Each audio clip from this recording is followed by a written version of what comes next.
kicking off the afternoon set of sessions, Jesse Holcomb from the Pew Research Center is going to tell us a little bit about his latest findings. He's really been digging into what has been going on in local journalism for quite some time now, so perhaps there are some trends that we should know about, and he's going to let us know.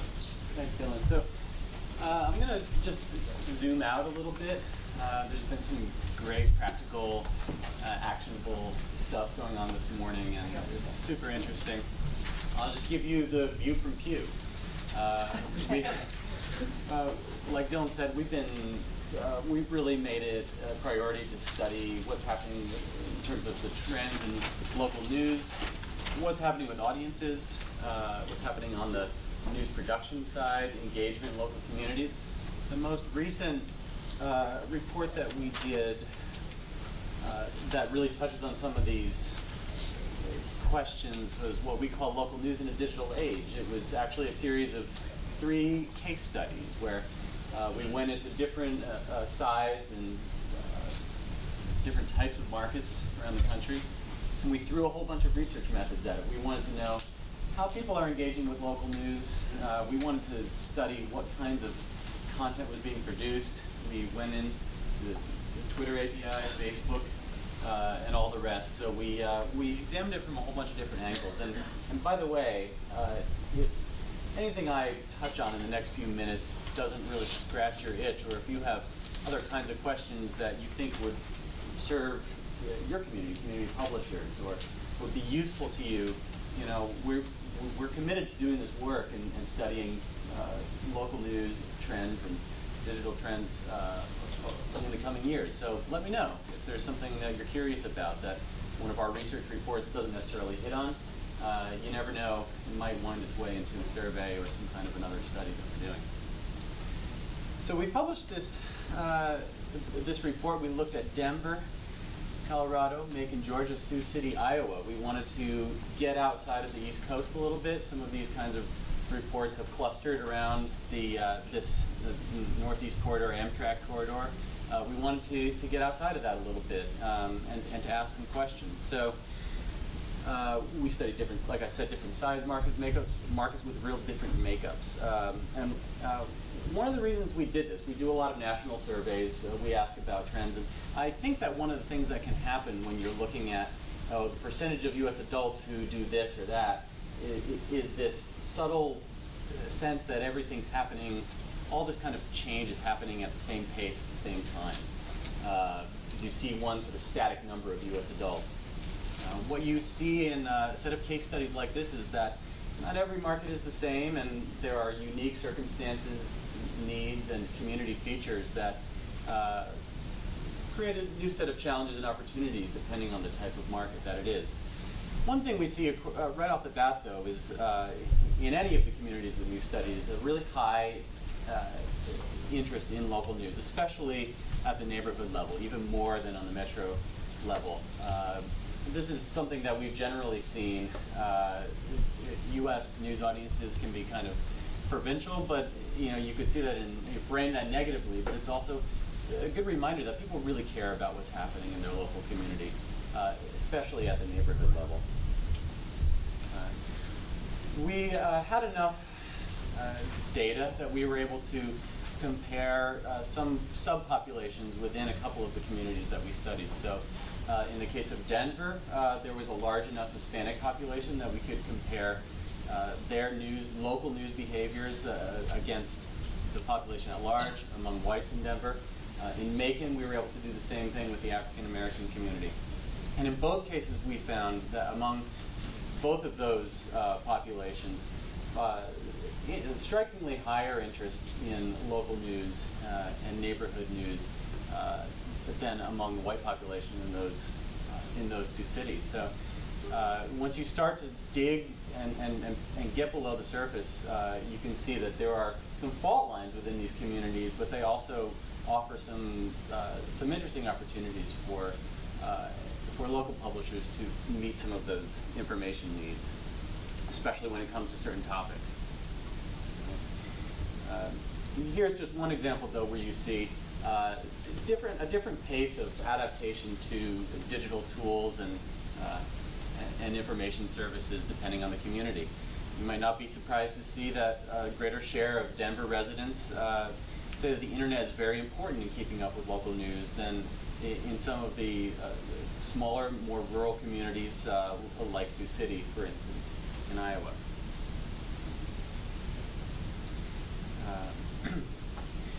One thing that was kind of interesting, though, was to see in a place like Macon, which has strikingly less broadband access and adoption than a place like Denver, less ownership of mobile devices and tablets and other ways of connecting digitally, a higher percentage of the population in that town saying that they could get local news through some kind of social media. So you start to see the emergence of platforms like Facebook, more so than Twitter, but Facebook and YouTube being really critical access points, even and especially perhaps for some underserved communities, and getting to know about what's happening in their local community.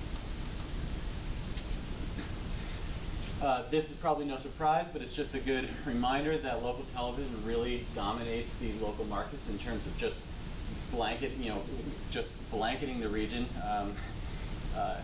It's on in all these households.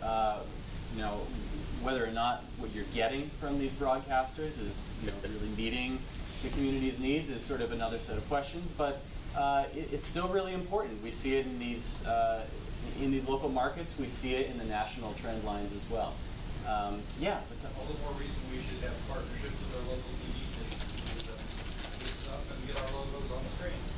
Yeah, I think it was Josh Benton raised the question of at what point do you see, in terms of legacy institutions and local markets, local TV sort of being the last one standing as local papers continue to cut back. Some of the disruptions they just haven't faced broadcasters the way they have print.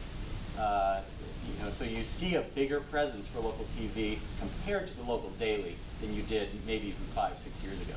You had a question, yes? We had an experience just recently. Okay. Oh, sorry about that. We're bad. You mentioned partnerships with local television stations, and our experience with our local television station is one of resistance to partnering. I think they see that they have more to lose by partnering with us than they have to gain at this point. We've made repeated, attractive proposals to them to partner with us for community good events, co-sponsor. They provide broadcast, we'll provide this.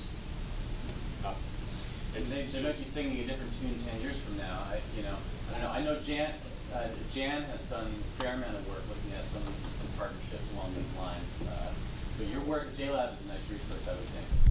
Yeah, we have a book available at JLab called News Chops, and actually, I think public media is riper for partnership opportunities right now than commercial media.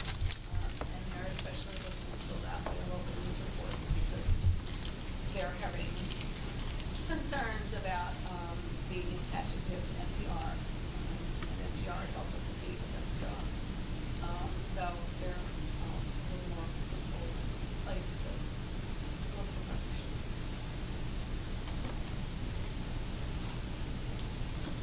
I wasn't going to pester you with a question, but yes. that was enough in the middle of your presentation. All right. Also, still low degree of brand recognition for digital-only publishers. So whether that probably represents some kind of a big opportunity, or whether it's a cause for concern, whatever. But in a market like Denver, you have a fair amount of whether they're hobbyists, amateur, or the bigger scale local digital publishers. But when we asked about usage, in our survey of these different kinds of publishers for different kinds of topics, still pretty low sort of general usage. Now, there are always limits to self-reported instruments when it comes to this kind of thing. But the data sort of still tells a bigger kind of story there. What we found in terms of digital publishing and some of these local blogs, local community, digital information sources is that they really are forming these communities of interest, but there's not necessarily a critical mass. They're not pumping out high volume of content. In Denver, we were able to study about 14 what we call digital native news sites, accounted for less than 10% of the total amount of content in the space of a week. So it's not a lot, but we were able to. We really did sense some passion and interest among some of these smaller communities that really care about what's happening in the art scene in Denver. They know that the art critics have been cut from the number that they once were in local publications. So that's where you see something like denverarts.org pop up. It's a passion project, and it's really sort of meeting a need of these kind of subpopulations within the town.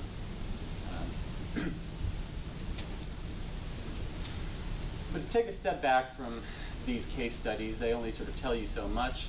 One thing that's really worth emphasizing and pointing out again is the growth of social media as a news source, not just for local, but yes, including local. We saw it in our case studies. We see it on the macro level, and it's really something that's happening. It's this generational kind of shift. One of our most recent reports, just from the other week,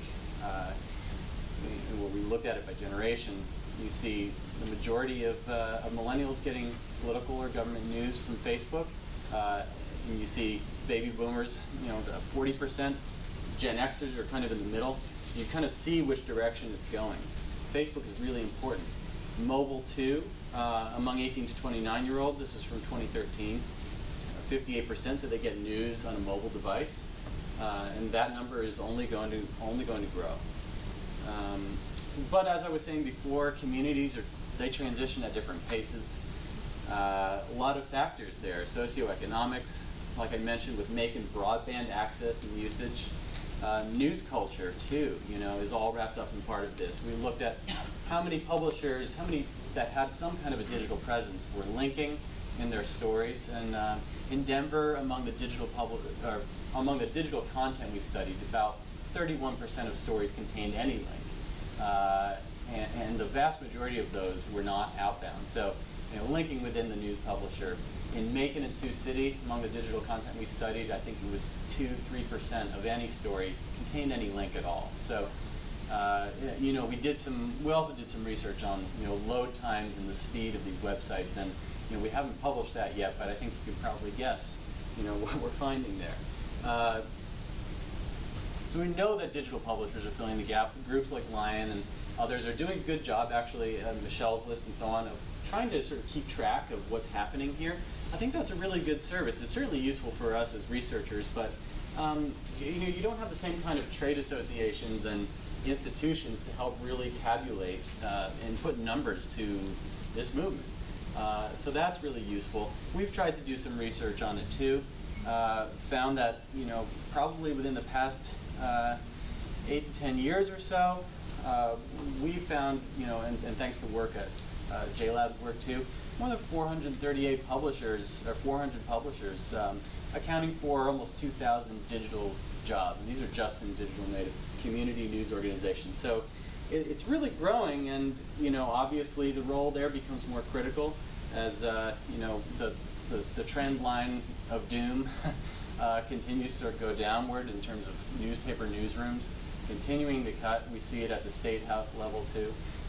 So I think that for someone like me, some of these digital publishers, some of you in the audience, I've been looking at your work for the majority of my adult life. It feels like it almost gives this impression of maturity of this niche to someone like me. But when I take a step back and look at all of this that's happening, it feels like the beginning of something, much more than anything else. So, let me ask you something personally on that point. How legit as sources of news do you find small indie sites? Because a lot of the middle-aged folks are very, very suspicious. It's like, who are these bloggers? Well, for someone like me, I think for other engaged news consumers, I think the transparency of a particular site has become, in some ways, almost code for legitimacy. You know? Yeah. So the more information they provide about who they are, even seeing a name, a phone number or an email address, I think really signals something that there's some kind of hint of accountability here. So that I think, at least for someone like me, and perhaps for others like me, well, you're a bit more sophisticated of news consumer than a lot of people are. Well, you can be the judge of being that. your job. You can be the judge of that. But so I know we've got a lot this afternoon, but I just wanted to share some of those notes and let me know if you have any other reactions or thoughts. The question I was going to ask was prompted by the slide about TV being the biggest source. Is that, what sort of metric went into deciding that, or what sort of set of metrics?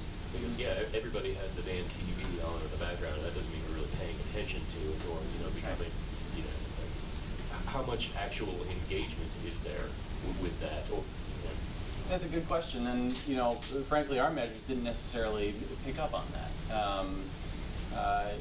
Whether it's Nielsen, whether it's a survey, whatever, just knowledge and attention and interest is obviously a totally different beast than engagement. And so in some ways, these are blunt instruments, but they don't get at the kind of thing that a publisher like yours, in this group, would really be especially interested in. You said 400 sites and 2,000 jobs? Sorry. So, I like your research, but I think you guys have so undercounted. I know we've had this. I know we had this discussion. I think the number is more like between 17 and 25,000. I mean, that's how profoundly you have undercounted the numbers of employment. And of course, you're only dealing with about 400 sites, when I think in reality there are more than 2,000 sites out there. So, I would just a caveat that, I think it's a very underrepresented area. I mean, and that's your sense of just on the local publishers.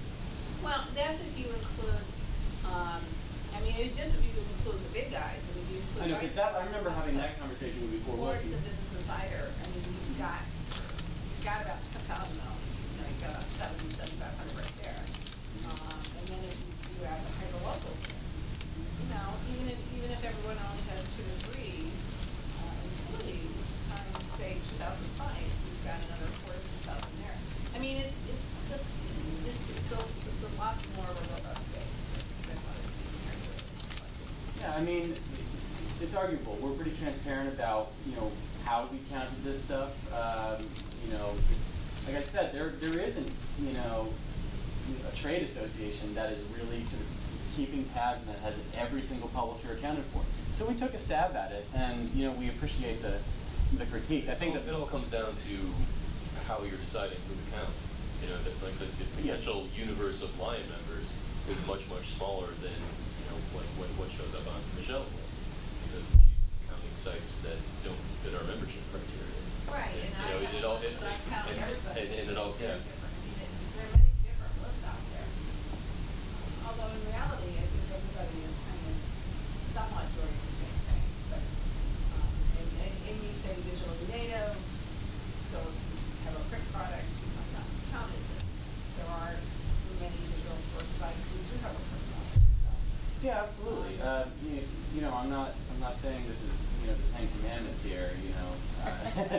But I think the message that came out when we did publish that research was that we're finally trying to put some more numbers at least to that change the narrative a little bit about what's happening in journalism. You've seen all these other numbers, in declines in newsrooms and declines in state house reporting. There's something else happening here, and you have some attrition, but you have a lot of growth too, and a fair amount of stability. So, I mean, point Is there taken. something else going on besides the Romanesco drumbeat of layoffs? Yeah, I think so. I think so. Well, did you take the attrition in the professional journalism was what, 35, 40,000 right now? If you have, this is in the neighborhood of 20 to 25,000 new hires in digital startups. You're beginning to close the gap very quickly. So yeah, I mean, I think one point here is that the numbers and statistics that are easiest to come by are the ones that can define the narrative about what's happening in American journalism. And so, doing research like that, whatever the limitations may be, are an attempt to help, sort of counterbalance that a bit. So, if we update these numbers and try to take another stab at it, Jan, you'll be the first person that I call. I just had a question about the Facebook aspect of this and people absorbing news through Facebook, because what I see happening, especially when I look home to West Virginia, is that people are absorbing more news through Facebook and community news through Facebook, but it's not from Channel 12 and it's not from the Times West Virginia and Paramount West Virginia. It's through little pages that people have set up. There's a guy in Martinsburg, West Virginia, who has a page where he just listens to the scanner all day long and posts it online. And he has something like 10,000 likes on that page just for car crashes and fires. It's not reporting; it's listening to the scanner. And I just wonder, or Jan, if you know, if anybody has done a count of that sort of Facebook community unmoderated journalism, or if anybody has any thoughts on that. Informal. There's at least two of them, because we all want our town to be exact. Yeah. There's at least two, because Mansfield has one doing the exact same. Right, there's a big one in New Jersey with Katrina, Sandy coverage. I went to these communities to do some interviews and to talk to some people. When I was at Sioux City, I was talking to a bartender there, and she kind of summed up this transition kind of nicely for me, because we got to talking about how she learns about what's happening in her community, and she said, why would I turn the TV on when I've got lockup buzzing off my mobile 10 times a day? So I'm like, what's lockup? Lockup Sioux City. You haven't heard of it?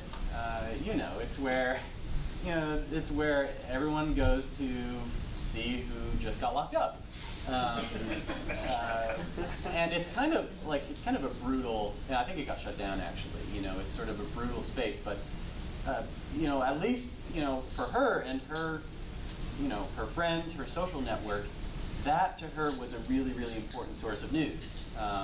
Whether it was for fun, whether it was also to legitimately figure out what happened to so and so the other day. So I think there's something to that. Something's happening that, again, also hard to measure, hard to quantify, but probably should be. Thank you very much. Yeah.